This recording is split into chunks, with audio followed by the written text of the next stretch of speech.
ಈಗ ವಿದ್ಯಾರ್ಥಿಗಳೇ, ನೀವು ಬಿಡಿಸೋದಾಯ್ತು ಅಂದ್ರೆ ವಿಡಿಯೋ ಆನ್ ಮಾಡ್ರಿ, ನಾನು ನಿಮಗೆ ತಿಳಿಸ್ತೇನೆ. ಈಗ ಈಗ ಆಪ್ಷನ್ಸ್ ಮೇಲೇನು ತಿಳಿಸ್ತಾನು, ರೀತಿ ಪ್ರಕಾರನೂ ತಿಳಿಸ್ತಾನ. ಈಗ ಪ್ರಾರಂಭ 0 ಬರ್ದಾನಂದ್ರೆ ಈಗ ನಾವು ಏನು ಹೇಳ್ತೀವಿ, 9 ನೋಡ್ರಿ, 5 9 5 0 2 4 ಈ ಅಂಕೆಗಳನ್ನು ಉಪಯೋಗಿಸಿ ನೀವು ಚಿಕ್ಕ ಸಂಖ್ಯೆ ಬರೀಬೇಕು. ಎಷ್ಟು? 1 2 3 4 5 ಅಂಕೆಯ ಸಮ ಸಂಖ್ಯೆ ಬರೀಬೇಕು. ಇಷ್ಟು ಮಾತ್ರ ನೆನ್ಪಿಟ್ಕೋ. ಚಿಕ್ಕ ಸಂಖ್ಯೆ ಅಂದ್ರೆ ಇದ್ರಾಗ ಯಾವುದು? 2. 0 ಮೊದಲು ಹಚ್ಚಬಾರ್ದು, ಅದು ಏನಾಗ್ತದೆ ಗುರ್ತದನ್ನು ಬೆಲೆ ಹೋಗ್ತದೆ. 2 ಮೊದಲು ಹಚ್ಚೆ ಆಮೇಲೆ 0 ಇಟ್ರೆ 0. ಈಗ 2 ಅಂಕಿ ಉಪಯೋಗ ಮಾಡಿದ್ರೆ ಚಿಕ್ಕ ಅಂಕಿ ಬರೆಯಾಗಿ ಏನು ಮಾಡಬೇಕು ಅದನ್ನು ತಿಳ್ಕೊರಿ. ಇದಕ್ಕಿಂತಲೂ ಒಂದು ಸ್ವಲ್ಪ ದೊಡ್ಡ ಅಂಕಿ ಯಾವುದು? 4. ಯಾವುದು? 4 ನೆನ್ಪಿಟ್ಕೊರಿ. ಅದಕ್ಕಿಂತಲೂ ಅಂಕಿ ಯಾವುದು ಸಣ್ಣದು? 5. ಇದಕ್ಕಿಂತಲೂ ಸಣ್ಣದು ಯಾವುದು? 9. ಈಗ ಏನಾದ್ರು ಗುರ್ತದ ಇದು 5 ಅಂಕಿ ಚಿಕ್ಕ ಸಂಖ್ಯೆ ಆಯ್ತು. 9 ಇಚ್ಚಿಗೆ ಜರ ಹಾಕೊಂಡ್ರಿ ಅಂತಂದ್ರೆ ಏನಾಗಿ ಬಿಡ್ತದ? ಅದು ದೊಡ್ಡ ಅಂಕಿ ಆಗಿಬಿಡ್ತದ. ಅದನ್ನು ನೀವು ನೆನ್ಪಿಟ್ಬೋದು. ಏನಾಗಿ ಬಿಡ್ತದ? ಅದು ದೊಡ್ಡ ಅಂಕಿ ಆಗ್ತದ. ಅವಾಗ ಈಗ ನಾವು ಏನು ಮಾಡ್ಬೇಕಾಗ್ಯದ? ಸಮಸಂಖ್ಯೆಯನ್ನ ಮಾಡ್ಕೋಬೇಕಾಗ್ಯದ. ಸಮಸಂಖ್ಯೆ ಮಾಡ್ಕೋಬೇಕಾಗ್ಯದ ಅಂದ್ರೆ ಏನು ಮಾಡ್ಬೇಕೀಗ? ಈಗ ಇದು ಬೆಸ ಸಂಖ್ಯೆ ಆಯ್ತು. ಚಿಕ್ಕ ಸಂಖ್ಯೆ ಅಂತೂ ಹೌದು, ಇದಂತೂ ಚಿಕ್ಕ ಸಂಖ್ಯೆ ಅಂತೂ ಹೌದು. ಈಗ 2 ಆದ ಕೂಡಲೇ 0 ಆದ ಕೂಡಲೇ 4 ಆಯ್ತು, 4 ಆದ ಕೂಡಲೇ 5 ಆಯ್ತು, 5 ಆದ ಕೂಡಲೇ 9. ಈ ಕಡೆ ನೀವು ದೊಡ್ಡ ಅಂಕಿ ಬರೆದ್ರೆ ಅಂದ್ರೆ ದೊಡ್ಡ ಆಗ್ತಾವು. ಅದನ್ನು ನಿಮಗೆ ನಾ ಹೇಳೋದು 2 0 4 5 9. ಆದ್ರೆ ಅವ್ರು ಏನು ಹೇಳ್ಯಾರ? ಸಮಸಂಖ್ಯೆ ಆಗಿರಬೇಕು ಅಂತ ಹೇಳ್ತಾವ. ನಾವು ಸಮಸಂಖ್ಯೆ ಆಗಬೇಕು ಅಂತಂದ್ರೆ ನಾವು ಏನು ಮಾಡ್ಬೇಕೀಗ? ಈ 4ಅನ್ನ ಲಾಸ್ಟಕ್ಕೆ ಇಡಬೇಕು. ಇಷ್ಟೇ ನೆನ್ಪಿಟ್ಕೋಬೇಕು ನೀವು. ನೋಡ್ರಿ, ಉತ್ತರ 2 0, ಈ 5 ಇಲ್ಲಿ ತಗೋರಿ, 9 ಇಲ್ಲಿ ತಗೋರಿ, ಕೊನೆಗೆ 4 ಇಡ್ರಿ. ಇದು ಸಮಸಂಖ್ಯೆ ಆಯ್ತು. ಯಾಕಂತಂದ್ರೆ ಈ ಕಡೆ ನೀವು 9 ತಗೊಳಿಕ್ ಬರೋದಿಲ್ಲ. ಯಾಕಂದ್ರೆ ಇದು ಚಿಕ್ಕ ಸಂಖ್ಯೆ ಇದ್ದಾಗ ದೊಡ್ಡ ಅಂಕಿ ಯಾವಾಗಲಾದರೂ ಆ ಕಡೆ ಸೈಡ್ ಹೋಗ್ಬೇಕಾಗ್ತದೆ. ಇದನ್ನ ನೀವು ತಿಳ್ಕೊಬೇಕು. ಮೊದಲ ರಚನೆ ಮಾಡಿ ಇಲ್ಲಿ ಉತ್ತರ ನೋಡ್ರಿ, ಇದು ಸಣ್ಣದದ, ಇದು ದೊಡ್ಡದದ, ಇದು 0 ಅದ, ಇದಲ್ಲ, ಇದು ಬೇರೆ. ಹಂಗ ಗಣಿತಗಳನ್ನ ಹೇಳೋದ್ರಿಂದ, ಆಪ್ಷನ್ಸ್ಗಳನ್ನು ತೋರಿಸೋದ್ರಿಂದ ಮಗು ನೆನ್ಪಿಟ್ಕೊಳ್ಳೋದಿಲ್ಲ. ನಿಮಗೆ ಆ ಅಂಕಿಯನ್ನು ಬರೀಲಿಕ್ಕೆ ನಿಮಗೊಂದು ಶಕ್ತಿ ಬೇಕು, ರೀತಿ ಕಂಡು ಹಿಡಿಬೇಕು. ಅಂದರೆ ನಿಮಗೆ ಯಾವುದೇ ಪ್ರಶ್ನೆಗೆ ನೀವು ಉತ್ತರ ಕೊಡ್ಲಿಕ್ಕೆ ಸಾಧ್ಯದ. ಈಗ ನಾವು ಇದೇನಿದು, ಇದು ಚಿಕ್ಕ ಸಂಖ್ಯೆ ಹೌದು, ಆದರೆ ಕೊನೆಗೆ ಬೆಸ ಸಂಖ್ಯೆ ಆಗ್ಯದ. ಆವಾಗ ನಾವು ಸಮಸಂಖ್ಯೆ ಮಾಡಬೇಕಾದ್ರೆ ಏನು ಮಾಡಬೇಕು? 0 ಅಂತೂ ತಗೊಳಿಕ್ ಬರೋದಿಲ್ಲ. ಯಾಕಂದ್ರೆ ಇಲ್ಲಿ ನೀವು 5 ಇಟ್ಟರೆ ದೊಡ್ಡದಾಗಿ ಬಿಡ್ತದ. ಅದು ಅತಿ ಚಿಕ್ಕ ಸಮಸಂಖ್ಯೆ ಅಂದರೆ ಚಿಕ್ಕ ಸಂಖ್ಯೆಯನ್ನು ಏನು ಮಾಡಬೇಕು? 5 ಇಚ್ಚಿಗೆ ತಗೋಬೇಕು, 9 ಇಚ್ಚಿಗೆ ತಗೊಂಡು 4 ಇಲ್ಲಿ ಇಟ್ಬಿಟ್ರೆ ಇದು ಏನಾಗ್ತದೆ?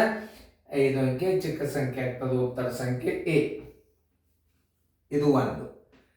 ಇನ್ನೊಂದು ರೀತಿಯಿಂದ ತೋರಿಸ್ತೀನಿ. ಈಗಂತೂ ನಿಮ್ಗೆ ಗುರ್ತಾಗ್ತದೆ ಚಿಕ್ಕ ಸಂಖ್ಯೆ ಹೆಂಗೆ ಬರಿಬೇಕಂದ್ರೆ 2 0 4 5 9 ಇದಂತೂ ಡೆಫಿನೇಟ್ ಆಯ್ತು. ಆಮೇಲೆ ಈಗ ನಿಮಗೆ ಸಮಸಂಖ್ಯೆ ಬೇಕಾಗ್ಯದ. ಸಮಸಂಖ್ಯೆ ಬೇಕಾಗ್ಯದ ಅಂದ್ರೆ ಏನು ಮಾಡಬೇಕು? ಈ 4ಅನ್ನ ಇವು ಹಿಂದೆ ಸರಿಸ್ಕೊಂಡು 4ರ ಜಾಗದಾಗ 5, 5ರ ಜಾಗದಾಗ 9, 4 ಮುಂದೆ ತೊಗೊಂಡ್ಬಿಟ್ರೆ ಇದು ಚಿಕ್ಕ ಸಮಸಂಖ್ಯೆ ಆಗ್ತದ. ಇದು ಗ್ಯಾರಂಟಿ ವರ್ಷ ಬೀಳೋದು. ಉತ್ತರ ಸಂಖ್ಯೆ.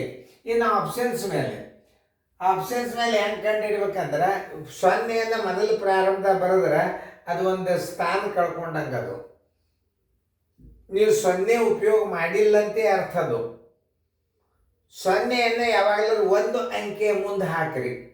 1 0 ಇದ್ರೆ 1 ಹಾಕ್ರಿ, 1 ಅಂಕಿ ಅಂತೂ ಬರೀರಿ. ಯಾವುದೇ ಒಂದು ಸಂಖ್ಯೆಯನ್ನು ಬರದೆ ಅಂದ್ರೆ 0 ಇಡ್ರಿ. ಇನ್ನೊಂದು ಇದ್ರೆ ಅವಾಗೇ ಇಟ್ಬಿಡ್ರಿ 0 ಅದರ ಮುಂದೆ. ಇನ್ನೂ ಒಂದು 0 ಇದ್ರು ಇಡ್ರಿ. ಮುಂದೆ ನೀವು ಕ್ರಮಬದ್ಧವಾಗಿ ಇಳಿಕೆ ಕ್ರಮ ಇರ್ತಾರೆ. ಚಿಕ್ಕದಿಂದ ದೊಡ್ಡದಿಂದ ಅಂಕಿ ಹಿಂಗೆ ಒಯ್ಬೇಕು. ಹಾಗೆ ಒಯ್ದಿದ್ದೀವಿ ನಾವು ಇದನ್ನು. ಇದೇನು ಒಂದು ರೀತಿಯಿಂದ ಚಿಕ್ಕ ಸಂಖ್ಯೆ ಆಯ್ತು. ಈಗ ಈ ಚಿಕ್ಕ ಸಂಖ್ಯೆಯನ್ನ ನಾವು ಹೆಂಗೆ ರಚನೆ ಮಾಡ್ಬೇಕು ಬರ್ಲಿಕ್ಕೆ ನಿಮಗೆ 2 ಇಡ್ರಿ, 0 ಇಡ್ರಿ. ಆಮೇಲೆ ಈಗ ಸಮಸಂಖ್ಯೆ ಮಾಡ್ಬೇಕಾದ್ರೆ 4 ಹೊರಗೆ ಇಡಬೇಕಾಗ್ತದೆ, 5 ಹಿಂಬಕ್ಕೆ ಇಡ್ರಿ, 9 ಇಲ್ಲಿ ಇಡ್ರಿ, ಈ 4ಅನ್ನು ಲಾಸ್ಟಿಗೆ ಇಟ್ಬಿಟ್ರಿ. ಇನ್ನು ಆಪ್ಷನ್ಸ್ ಮೇಲೆ 0 ಮೊದಲು ಬರ್ದಾನ ಇದು ಉತ್ತರ ತಪ್ಪು, ಇದನ್ನು 0 ಬರ್ದಾನಂದ್ರೆ ಇದು ಉತ್ತರ ತಪ್ಪೇ, ಮುಗದೆ ಹೋಗ್ತಿತ್ತು. ಇದ್ರದ್ದು ಏನು ವಿಚಾರ ಮಾಡಬೇಡ್ರಿ. ಈಗ ಸದ್ಯ ನೋಡ್ಬೇಕಾದ್ರೆ 24,459 ನಾ ಬರ್ದು ನೋಡಿ. 24,400 ಇದು ಚಿಕ್ಕ 5 ಸ್ಥಾನದ ಚಿಕ್ಕ ಸಂಖ್ಯೆ ಆತ. ಸಮ ಸಂಖ್ಯೆನೂ ಅಲ್ಲ, ಬೆಸ ಸಂಖ್ಯೆನೂ ಅಲ್ಲ, 5 ಸ್ಥಾನದ ಚಿಕ್ಕ ಸಂಖ್ಯೆಯನ್ನ ರಚನೆ ಮಾಡಿದಂಗ ಆತೀಗ. ಆದ್ರೆ ಅವ್ರು ಏನು ಹೇಳ್ಯಾರ, ಸಮಸಂಖ್ಯೆ ಹೇಳ್ಯಾರಂದ್ರೆ 4 ಏನು ಮಾಡ್ಯಾನ, ದಂಡಿಗೆ ಇಟ್ಟಾನ, 5 9 ಸರ್ಸಿ ನನ್ನಂಗೆ ಸರ್ಸನಿಲ್ಲ ನೋಡ್ರಿ. ಆದ್ದರಿಂದ ಉತ್ತರ ಇದನ್ನ ಮೊದಲು ನಿಮಗೆ ರಚನೆ ಮಾಡ್ಲಿಕ್ಕೆ ಬರಬೇಕು. ಇದಾಗ್ತದೆ ನೋಡು, ಇದಾಗ್ತೈತಿ ನೋಡು. ಹಿಂಗೆ ಹೇಳಿದರೆ ನಿಮಗೆ ವಿದ್ಯಾರ್ಥಿಗಳಿಗೆ ಅರ್ಥ ಆಗೋದಿಲ್ಲ. ಚಿಕ್ಕ ಸಂಖ್ಯೆ ಬರೆಯೋದು ಕಲಿಬೇಕು, ದೊಡ್ಡ ಸಂಖ್ಯೆ ಬರೆಯೋದು ಕಲಿಬೇಕು, ಆಮೇಲೆ ದೊಡ್ಡ ಸಮಸಂಖ್ಯೆ, ಆಮೇಲೆ ಚಿಕ್ಕ ಸಮಸಂಖ್ಯೆ, ಹಿಂಗೆಲ್ಲ ವಿಚಾರ ಮಾಡಿ ನವೋದಯದಾಗ ಗಣಿತ ಮಾಡೋದಿರ್ತದೆ. ಆಮೇಲೆ ನಿಮಗೆ ಇನ್ನೊಂದೇನು, ವಿಚಾರ ಮಾಡಿ ಗಣಿತ ಹಾಕ್ಬೇಕು. ಪಟಕ್ಕನೆ ಏನು ಮಾಡ್ತೀರಿ, ಫಾಸ್ಟದಾಗಿ ಚಿಕ್ಕ ಸಂಖ್ಯೆ ಬರೋದ್ ಕಿಸಿಂದ ಅದಕ್ಕೆ ಉತ್ತರ ಹಾಕಿ ಬಿಡ್ತೀರಿ. ಆ ಪ್ರಶ್ನೆಯನ್ನು ಸರಿಯಾಗಿ ಓದ್ಕೋಬೇಕು. ಏನು ಹೇಳ, ಸಮಸಂಖ್ಯೆ ಅಂದನವ, ಇದು ಬೆಸ ಸಂಖ್ಯೆ 5 ಸ್ಥಾನದ ಚಿಕ್ಕ ಸಂಖ್ಯೆ ಬೆಸ ಸಂಖ್ಯೆದಾಗ ಬಂತದು. ಅದಕ್ಕೆ ಪ್ರಶ್ನೆಯನ್ನು ಸರಿಯಾಗಿ ಓದಬೇಕು. ಇದನ್ನು ತಿಳ್ಕೋರಿ. ಯಾವಾಗಲಾದ್ರೂ ನವೋದಯ ಗಣಿತಗಳನ್ನ ಲೆಕ್ಕ ಬಿಡಿಸೋದಕ್ಕಿಂತಲೂ ಪ್ರಶ್ನೆಯನ್ನ ಅರ್ಥ ಮಾಡಿಕೊಂಡು ಹೆಂಗೆ ಮಾಡ್ಬೇಕು ಅನ್ನೋದು ಗಡಿಬಿಡಿ ಮಾಡಬೇಡ್ರಿ. ನಾವು ಪ್ರಶ್ನೆ ತಿಳಿತಂದ್ರೆ ಗಡಿಬಿಡಿ ಮಾಡ್ರಿ, ಆದ್ರೆ ಪ್ರಶ್ನೆ ತಿಳಿತನಕ ಗಡಿಬಿಡಿ ಮಾಡಬೇಡ್ರಿ. ನಿಮಗೆ ಅದೇ ಹೇಳೋದು, ಪ್ರಶ್ನೆ ತಿಳಿತು ಅಂದ್ರೆ ಉತ್ತರ ಹಾಕ್ಲಿಕ್ಕೆ ಗಡಿಬಿಡಿ ಮಾಡ್ರಿ, ಏನು ತಪ್ಪಿಲ್ಲ. ಗಣಿತ ಬಿಡಿಸ್ಲಿಕ್ಕೂ ಗಡಿಬಿಡಿ ಮಾಡ್ರಿ. ಬಟ್ ಪ್ರಶ್ನೆನೇ ಸರಿಯಾಗಿ ಅರ್ಥ ಮಾಡ್ಕೊಳ್ಳಾರ್ದ ಗಡಿಬಿಡಿಯಾಗಿ ಗಣಿತ ಬಿಡಿಸಿದ್ರಿ ಅಂತಂದ್ರೆ ಟಕ್ಕನೆ ಉತ್ತರ ಹಾಕಿಬಿಡ್ತೇವೆ ನಾವು. ಹೋತೆ ಗಣಿತ 5 ಸ್ಥಾನದ ಚಿಕ್ಕ ಸಂಖ್ಯೆಯನ್ನೇ ನಿಮ್ಮ ತಲೆಯಾಗ ಉಳಿದು ಬಿಡುತ್ತದ.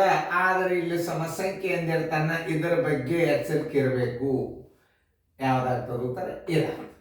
ಇವು ಎರಡು ಹೊಡ ತೆಗೆದು ಬಿಡ್ರಿ. ಇದ್ರಾಗ ಯಾವ್ದು ಆಯ್ಕೆ ಮಾಡಿ, ಬೆಸ ಸಂಖ್ಯೆ ಅಂದ್ರೆ ಇದು ನೀಡ್ರಿ, 5 ಸ್ಥಾನದ ಚಿಕ್ಕ ಸಂಖ್ಯೆ ಅಂದ್ರೆ ಇದೆ. ತಿಳಿತಾ?